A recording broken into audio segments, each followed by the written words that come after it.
Tonight, turn on the volume, turn off the lights.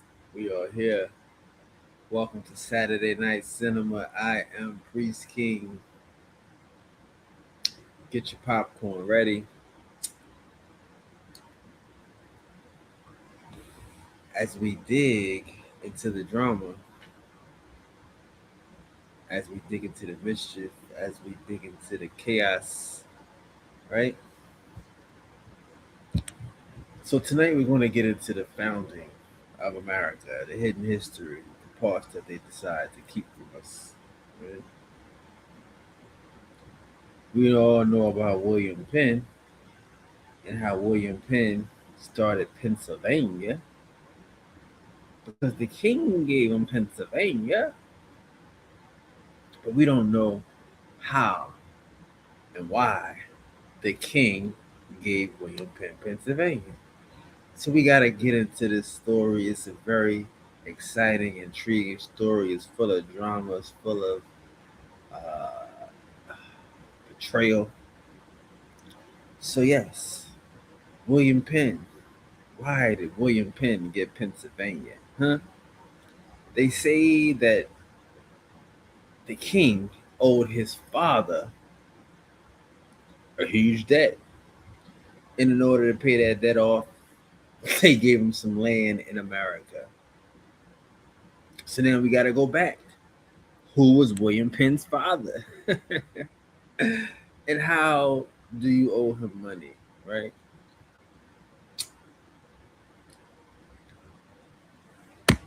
These are the questions that we got to ask. These are the questions that we want to dig into. So, who was William Penn's father? And why does the king owe him money?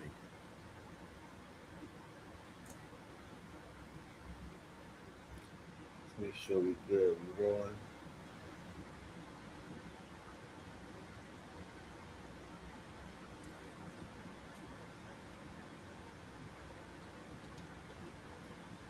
Let's make sure we good.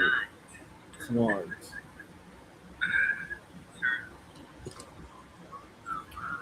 So yes, who was William Penn's father? The Admiral. Admiral Penn. And why was he so important? Why did the king owe him money? Right? The king owed William Penn's money, father's money, because the Admiral was the man. What do you mean, Priest King? Well, we have to go back to Cromwell. You see, Cromwell overthrew King James' son, Charles. So when he overthrew Charles, they had to flee. They ran away. Charles and his younger brother James, the Dutch of York, right? They ran away. So while they ran away, Cromwell took over the country. Cromwell's right hand man was William Penn's father, Admiral Penn. What? Yes. They kicked the king out, and William Penn was having a boogie. He was having a ball. His dad, the admiral, was getting money. So, what did Cromwell ask Admiral Penn to do? Well, they say King James is from Ireland, right? So, since they kicked out King James and his people, they wanted Admiral Penn to go to Ireland and take over Ireland.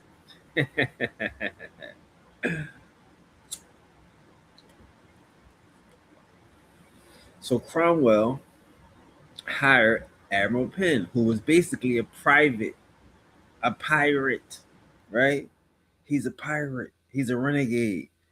They're fighting the royalty. He's working with Cromwell, the chief protector. So Cromwell sends Admiral Penn to go to Ireland to attack the Irish. See, they don't teach us this in history. In Ireland, Admiral Penn fought these people called that lived in Munster. What's Munster? I'm thinking Herman Munster, right? There are only two places named Munster. Munster in England or Ireland, and then there's Munster in Germany. So I'm thinking these are monsters. These are real monsters. But no, Munster actually means moundster. Priest King is crazy, but this is a cinematic drama. Don't worry. I'll fill you in later. So the people in Ireland at the time were working hard and working with the Spanish. So the Munsters that lived in Ireland were friends with the Spanish because in this time in the 1600s, during the time of King Charles the First, right? These people are the Spaniards are in Spain, they're in Denmark, the Netherlands. So they need a relationship with Ireland in order to keep that coast clear. Okay? So understand that Cromwell is representing the renegades, right? Not the royals. The royals are in exile. King James, his descendants, Charles and James II, the Duke of York, they're in exile, right? So William Penn's dad goes and conquers Ireland, conquers Munster. And while they're doing this, Cromwell says, hey, guess what? I'm going to give that land to you, Penn. Yeah, Penn, you can have Ireland. You're in charge of Ireland now. Okay? So now, this is a renegade government. This is a renegade army. They don't have no money. They got a Bank of London controlled by the Lord Mayor of London. So he owes Penn for this escapade, for this privateer mission where they just conquered Ireland and smashed the lineage of the Duke of York, right? So while Admiral Penn, the father, is fighting in Ireland, he's actually sending secret messages to Charles, the king in exile. He's sending secret messages to the Dutch of York, the prince in exile. William Penn's dad is a double agent, right? Cromwell finds out that William Penn's dad is a double agent. So they try to attack him. But William Penn's dad takes the entire fleet and goes and picks up the king. So who brought Charles back to power? William Penn's daddy. And as a reward, he owed him a great sum of money. You see? Because he brought him back to power. So when he brought back the royal lineage back to power, Cromwell had died and everybody else had fled. So now William Penn's dad is the man.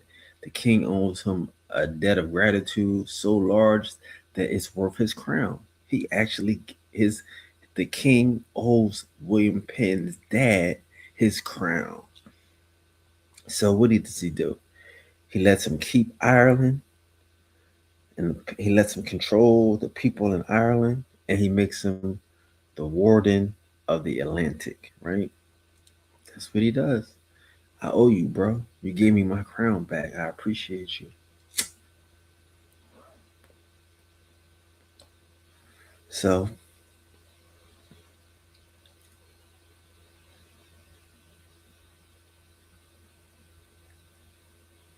the lineage is restored. The kings are back. 10 years go by. William Penn is growing up underneath this legacy. Now, when Charles comes back to town, back to power, he says, all right, Penn, I owe you this money, but I know you ain't tripping. You just, you can do whatever you want to do out here.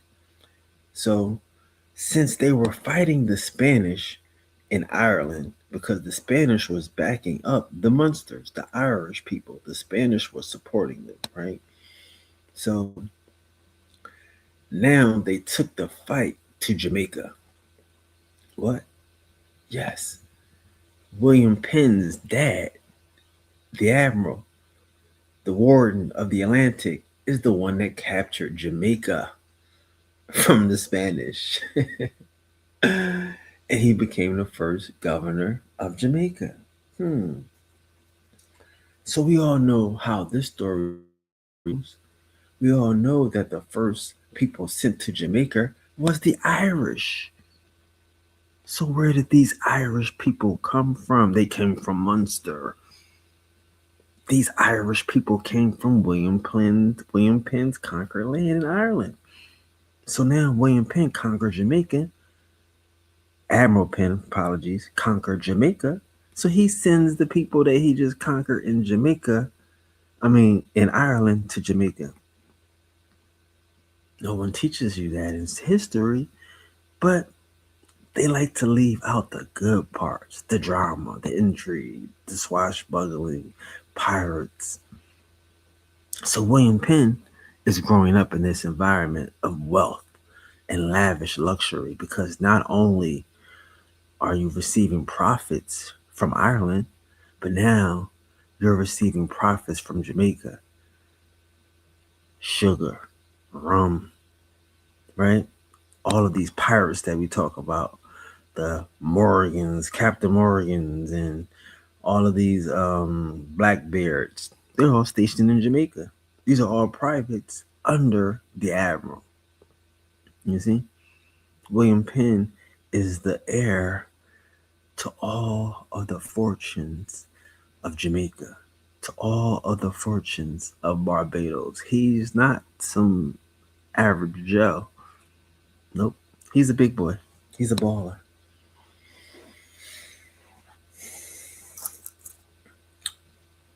Caveat: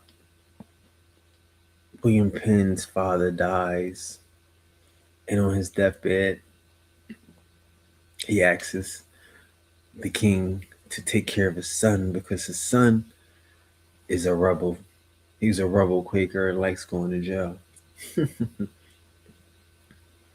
This is what his dad asks him. So now let's talk about William Penn. Who's William Penn? A Quaker that likes going to jail, right? When did Penn become a Quaker?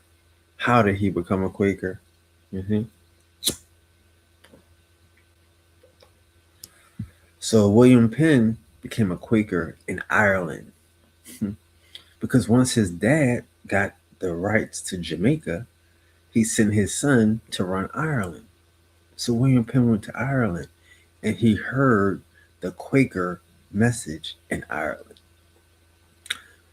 So what is a Quaker? Right?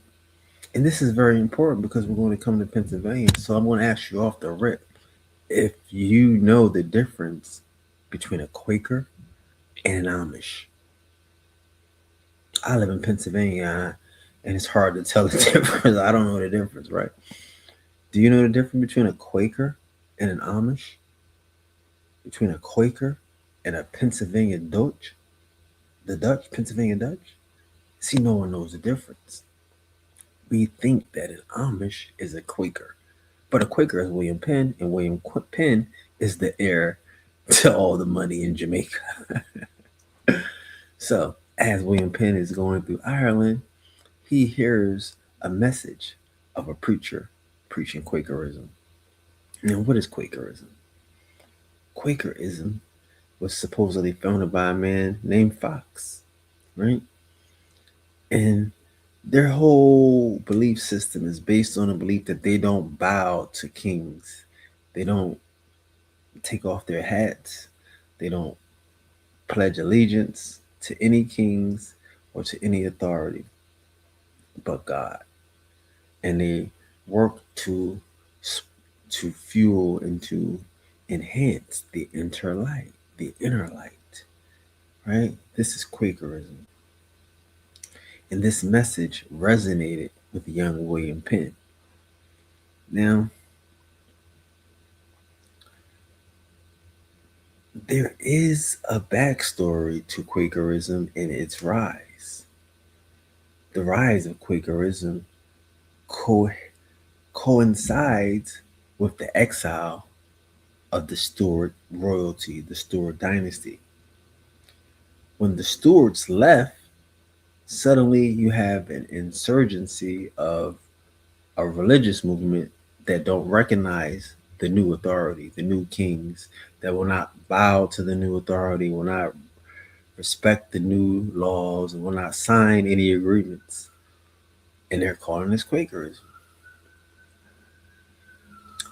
So William Penn is growing up, his father dies, and now the king owes his dad this debt of gratitude. There is no monetary value for a throne.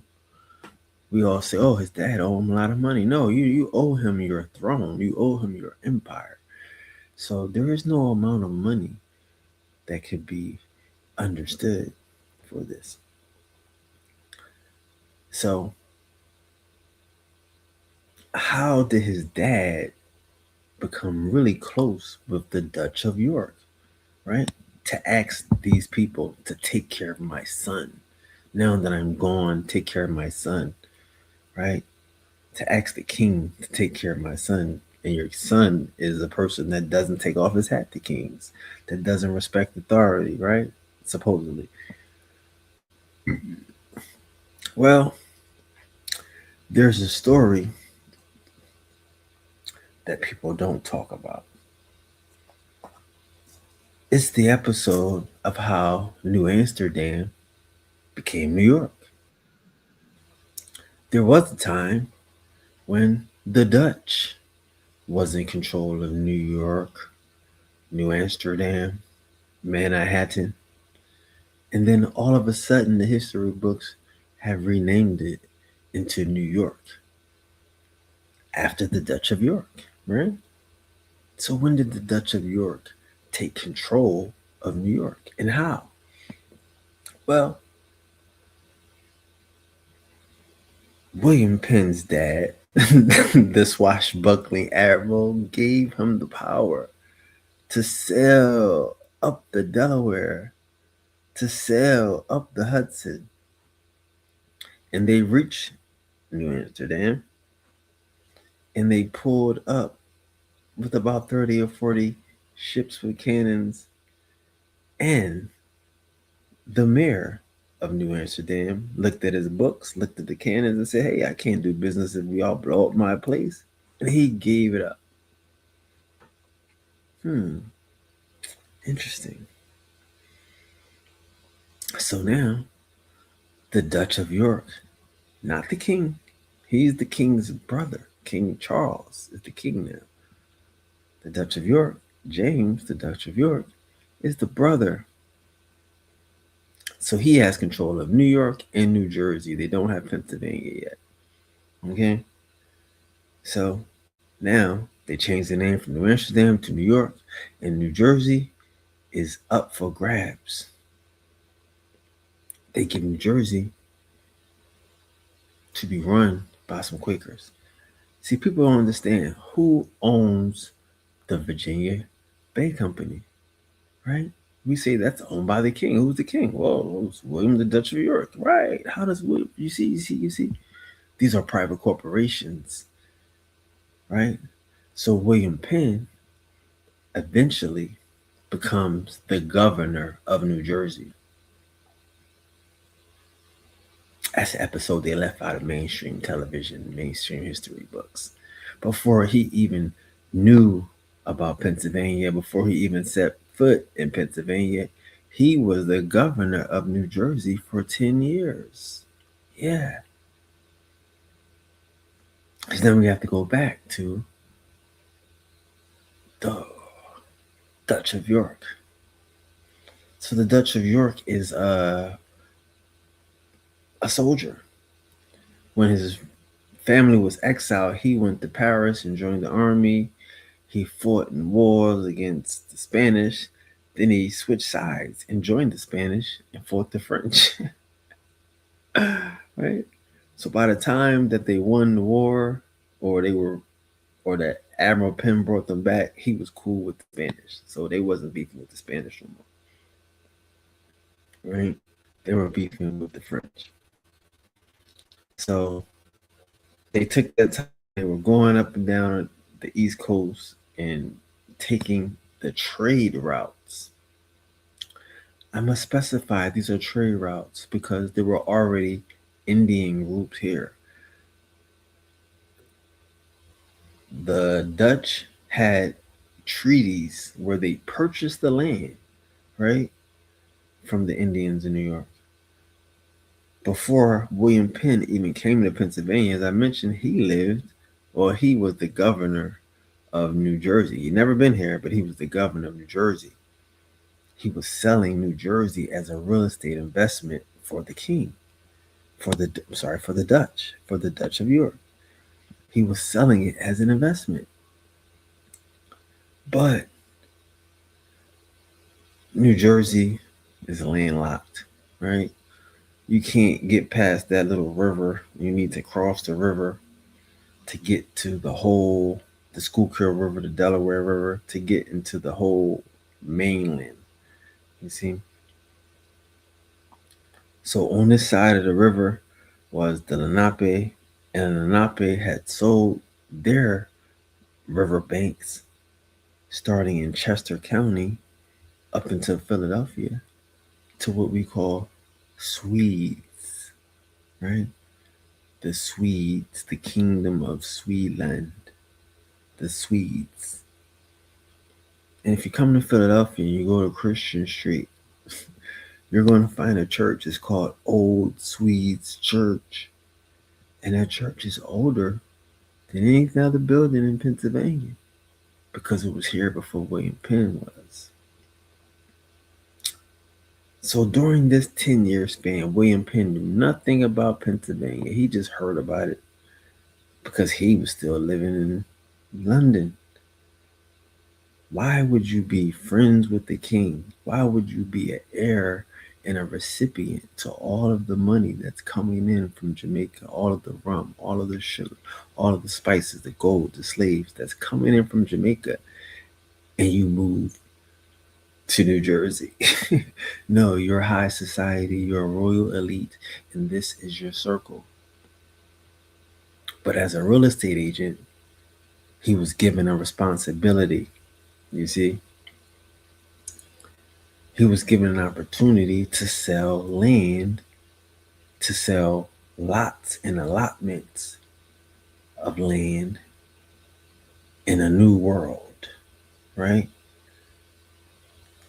Because now, once the king has come back, Charles II, right? Black boy, right? Once the black boy has returned to his throne, everybody that supported Cromwell, everybody that um, wished he stayed away, they all got to go.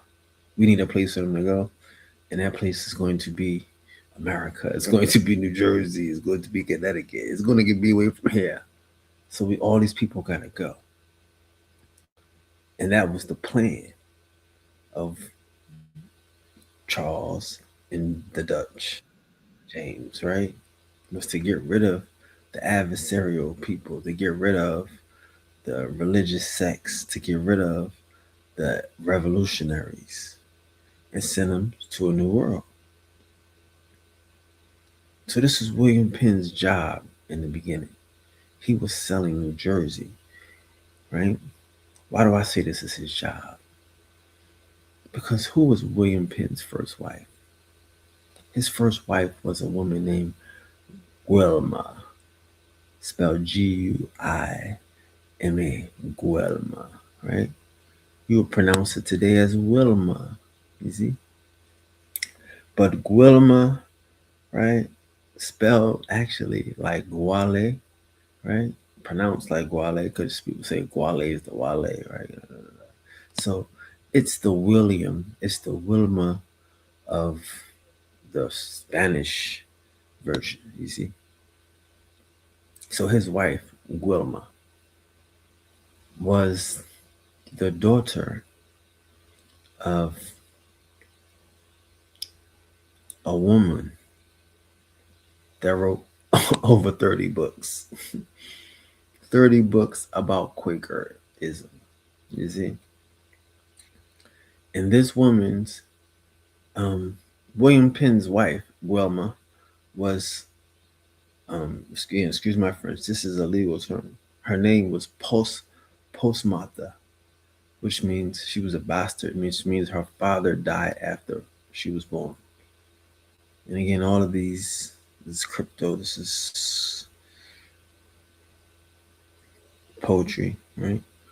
So her father died after she was born. So she was basically a bastard raised by the state, a ward of the state, even though her mother was raising her.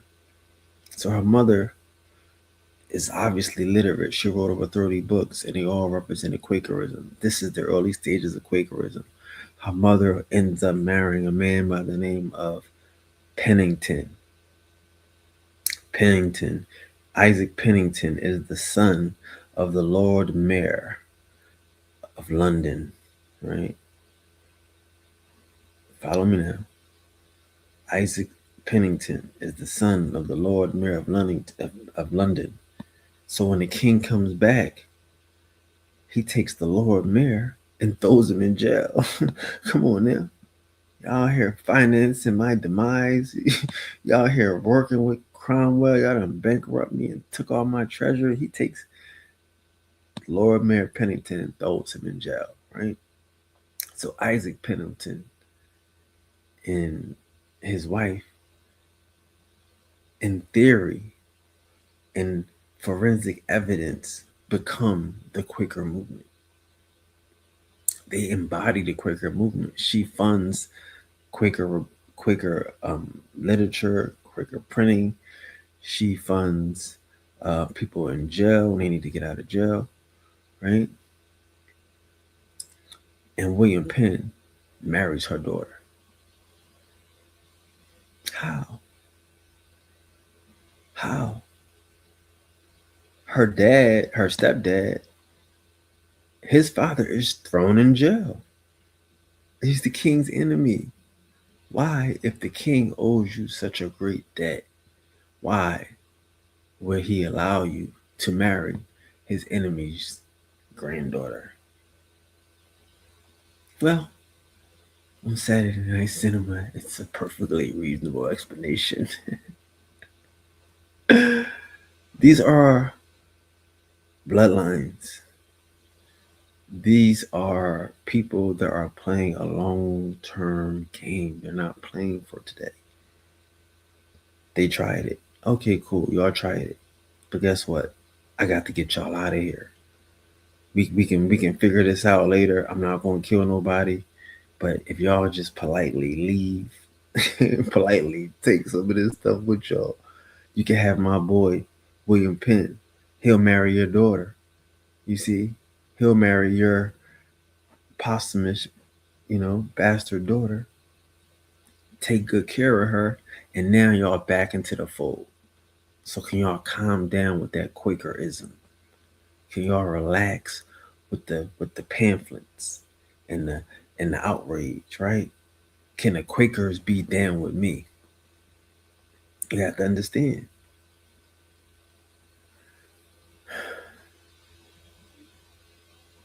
William Penn, for 10 years, is the governor of New Jersey. After the king got New Jersey, he gave New Jersey to a Quaker.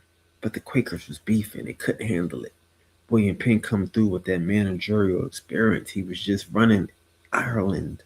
He been running Ireland since he was 17, 18. So he can run New Jersey. He ain't got to be there. He knows how to do it. But the king asked him to make a play. Now I need you to take it, link it, link it with these people, link it back to the bloodline, and then help me get these people up out of here.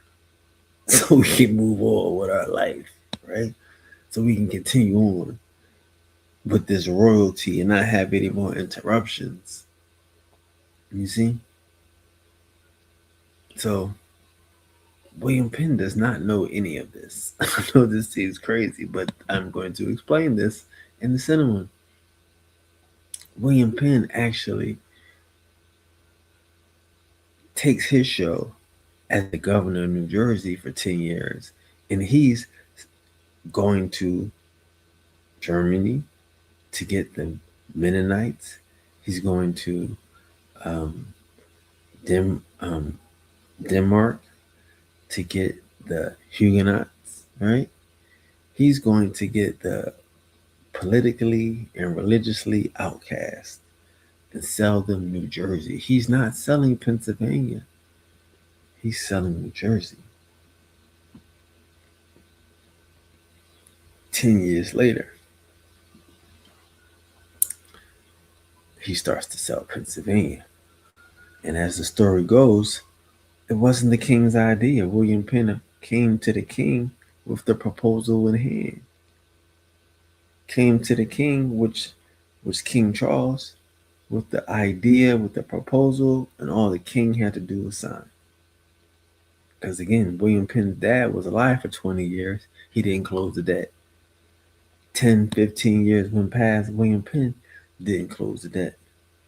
Now, all of a sudden, he has a plan to use the favor to get Pennsylvania.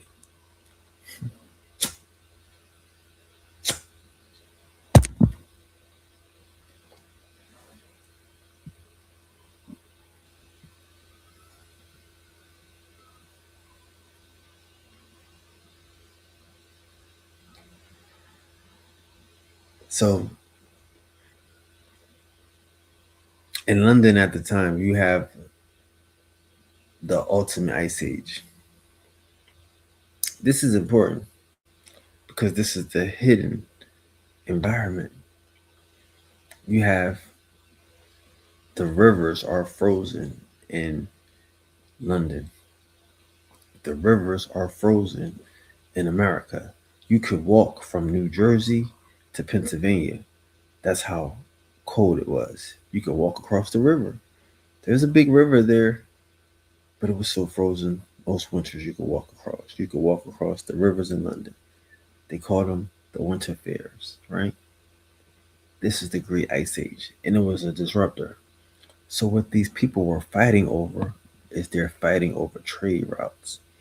As I mentioned, there were Swedes already here. The Swedes had brought the land from the Lenape.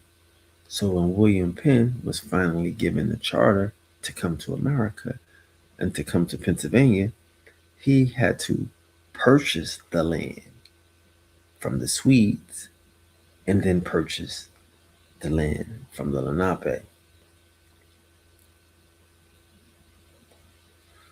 This goes against all history that we're taught in school. This goes against all of our knowledge and understanding.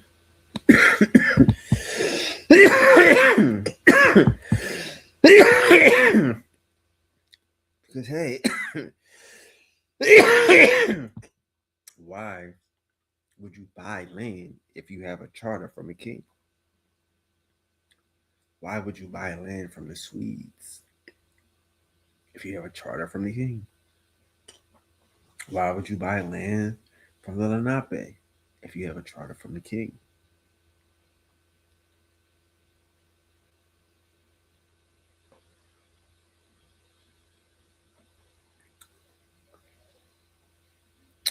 William Penn came to America with 33 people. So they say. And out of those 33 people, one of those persons brought a printing press.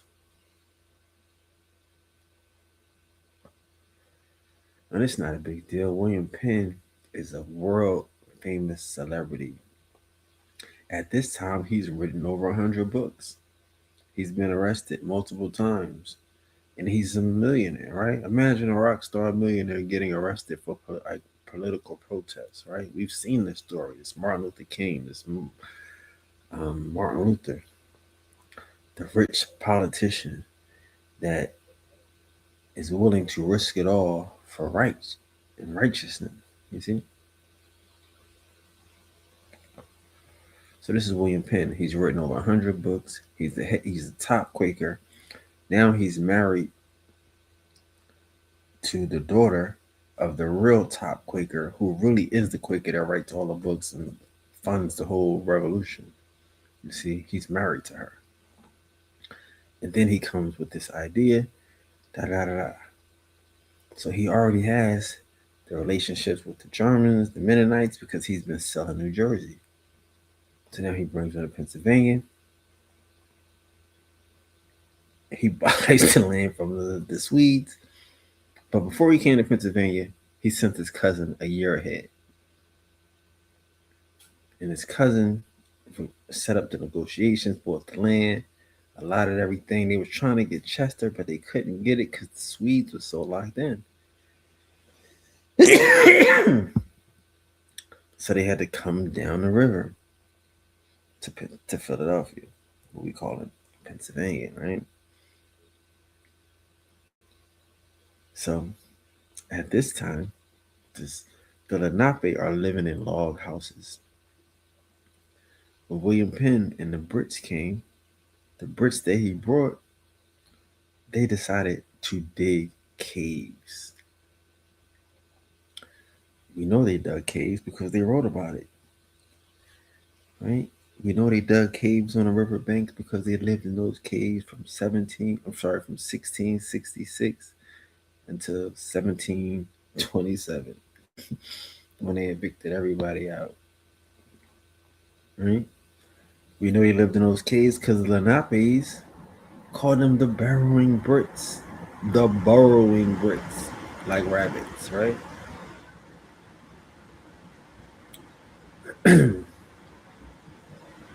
But again, we have to understand William Penn's pedigree. He was not coming here to stay. He was coming here to lead a holy experiment. He was coming here to establish a rest haven for religious zealots, for people who weren't interested in monarchy, people who were politically um, restless. And I'm sure this was his job. He was definitely trying to go back and be amongst the royal court. Again, his father conquered Jamaica. All of that money went to him. His father conquered Ireland. All of that money went to him. So he had no plans of living in a cave on the banks of the Delaware, right?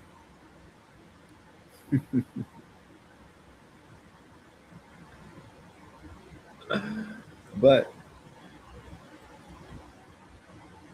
he, as the representative of the Quakers, right, married to one of the richest people in the state, right? The mayor, we all know the mayor of London today is the Rothschilds. The mayor of London, London is its own private city. Like Rome is its own private city state, right? Washington, D.C. is its own private city state. London is its own private city state. That's why it has a mayor. So his wife's grandfather is the mayor of London, was the mayor of London. They have all of this money and they bring it all to America. And like I say, when they first come to America and they living in caves, they made sure to bring a printing press. And in this printing press is where they wrote the first laws, right? Um, which William Penn entitled the Great Law, something of that sort, right? This where they kept all the records of who was here, land allotments, records of registration of the land that they bought. They made sure to have a printing press. Okay. Now, There's only one printing press of this caliber in the Americas. Okay, this particular printing press, this one printing press, right, is the same printing press that is the state's register for all official documents. The same printing press is the same printing press that came the first official script, which is paper money.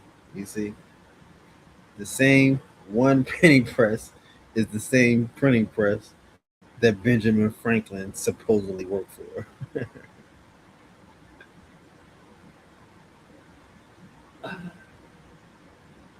So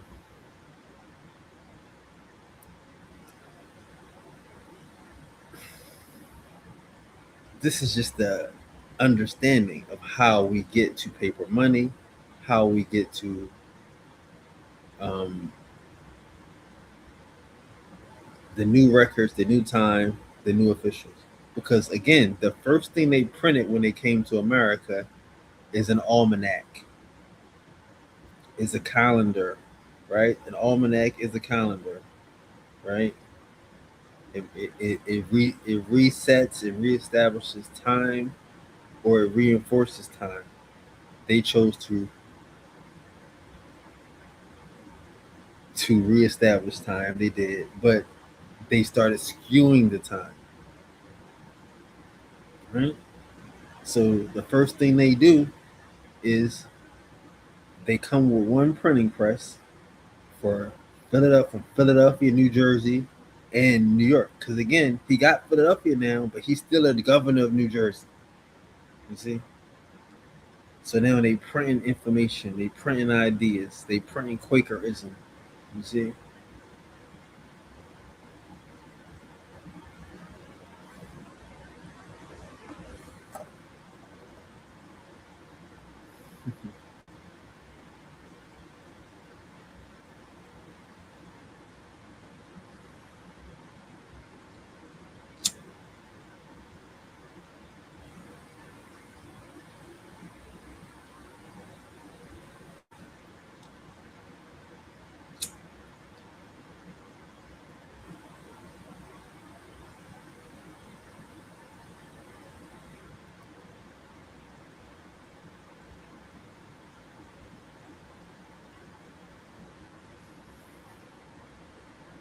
So this is the beginning right here. You have a printer by the name of Brass. Brass is William Penn's personal printer. William Penn wrote 100 books before he came to America.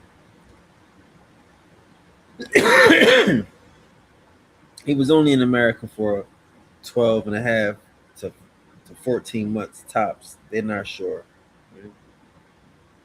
But in this time, they established this printing press, they wrote the almanac, and they developed a continental script way before a continental congress.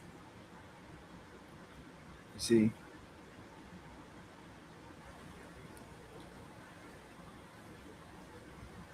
And so this establishment of William Penn being a right hand man of the king, because there are legitimate stories of William Penn being around the king every day. Having a wonderful relationship with him. Because not only is William Penn royalty, but he can buy bottles. Like again, he has land, he has plantations. William Penn, his father created the plantation system. He shipped the Jamaicans from Ireland. I mean, he shipped the Irish from Ireland to Jamaica. That's the person. So William Penn is inheriting all of that. Pennsylvania is what it says on the Statue of Liberty. Since you're tired, you're homeless, you're depressed, you're refuge, you know? And that's what they wanted. Because again, the idea of freedom, right, is more valuable than slavery. That's why they wanted to bring down the paper and the printing press, and they wanted to give you the land and the land allotments. He was selling you land, but everybody still had to pay rent. You still had to pay taxes, right? So he's selling you land, but now we get paid every year off of taxes. This was the new hustle. You have to understand Quakerism, freedom are the new hustles. Freedom is the new slavery. If you can't understand William Penn's elitism, William Penn's colonial mindset, right? His plantation mindset, where he seen that beating people and enslaved people don't work. When they came to Pennsylvania, William Penn brought the same people from Jamaica, those same slave driving people, the James Moores, the John Moores. He made John Moore his assistant secretary of the registry. So y'all talk about the Moors in America.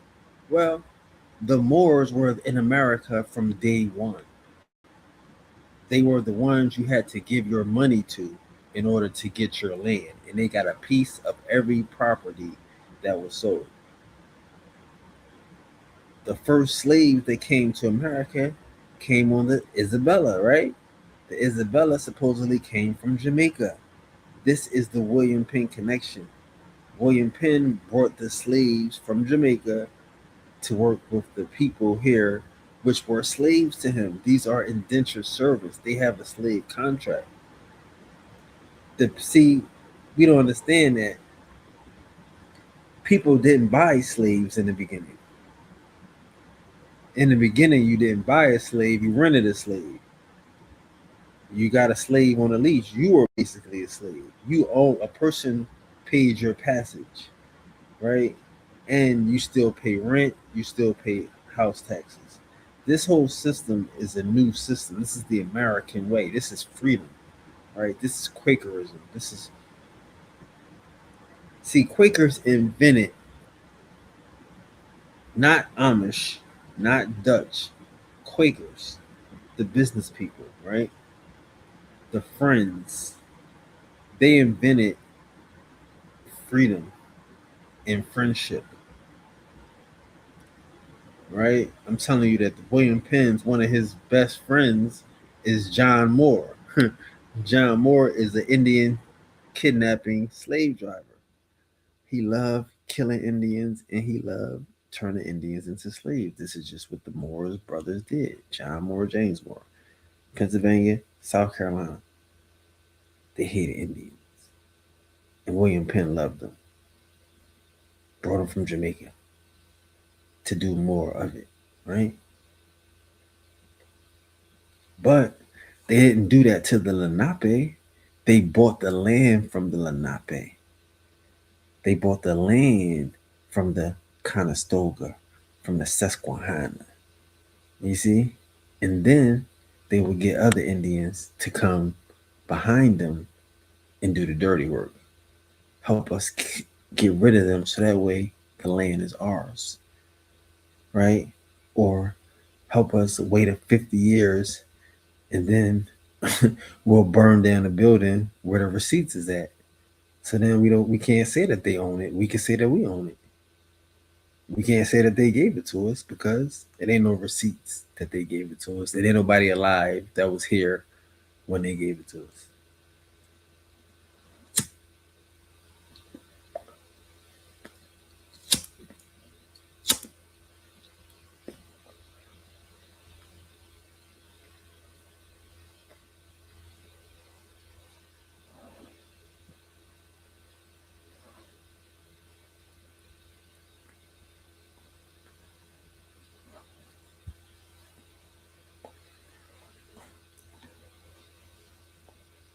So William Penn and his right hand man were running the colonies hand in hand. And but William Penn had to go back because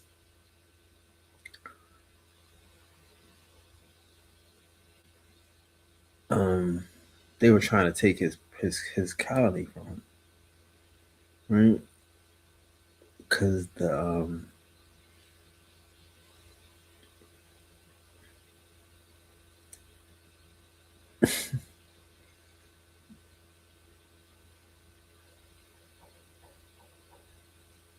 king had got overthrown. So King Charles had died, and the brother King James, the Dutch of York, became the king, and they overthrew the whole thing, and they brought in Georgia Orange, right? Prince George of Orange. So the Prince of Orange, whatever. So when he came in, they was going to take William Penn stuff because hey, you his best friend. He giving you stuff. No, you got to get that back. So in theory, William Penn had to go back to England to fight for his land. But they threw him in jail. So they took his land back, whatever. They threw him in jail. And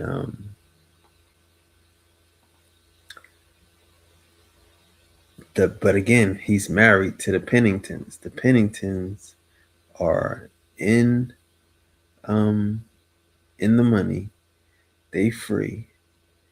And they help make sure William Penn get out, he get his land back into his name, right? Because their kids, William Penn Jr.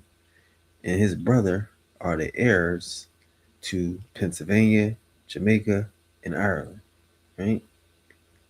So now William Penn is out of jail. He gets his land back, and he never comes back to Pennsylvania. So he was here for 2 years supposedly, and then he never comes back, right?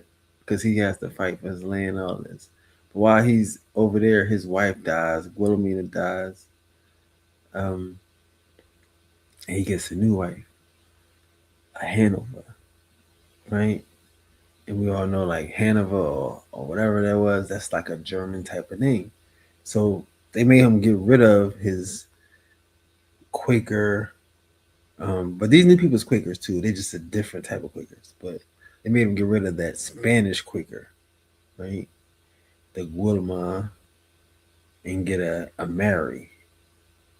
So he got a Mary Hanover, and they had kids. His kids with him was named Tom. Tom Penn. It's crazy, right? Thomas Penn. So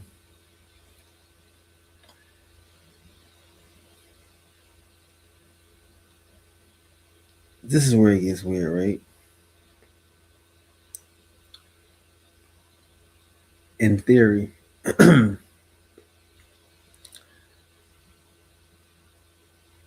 William Penn gets his land back. Um, the Penningtons, his first wife's family, is running America. They're the Quakers. They're the running organization Quakers. These other part, this new part, the Hanovers, they are the business aspect of the Quakers. They work in um, the seaports, and they do business with the French, and they do shipping and with the Germans. So they real neutral. So it's a real good look to be married to them, not with the Penningtons, who's in London. They pushing books. They on some revolution. So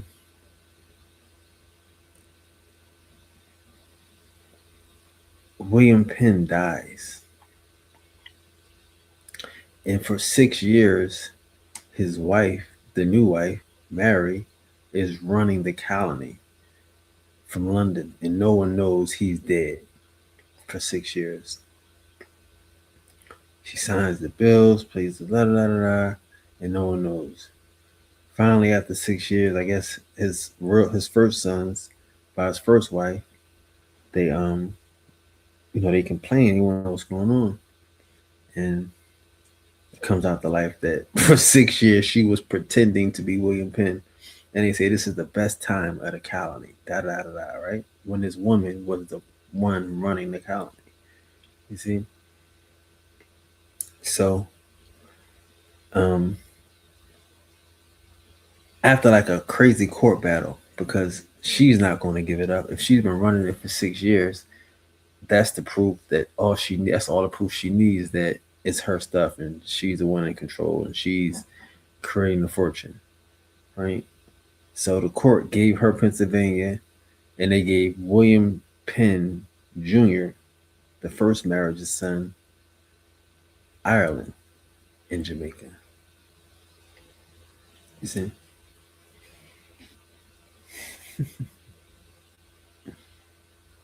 So yeah, we wanna leave it there today. But this is the beginning of Pennsylvania in the beginning of the split, right? Because America, one might say, became the war ground, the battleground for the opposing the opposing side, right? Again, you have William Penn's, who was the right hand man of the king, who was given Pennsylvania. Now the king gets overthrown, and his people, they still in power though, right? That's why you may have Pennsylvania as being a center of revolutionary activity, right? William Penn had already um, had a constitution. I know we like to give credit to um,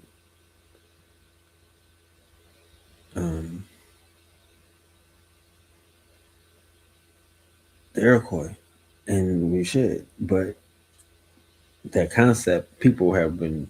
Massachusetts had a constitution. There was a union, United Colonies of of the North. They had a constitution or Articles of Confederation.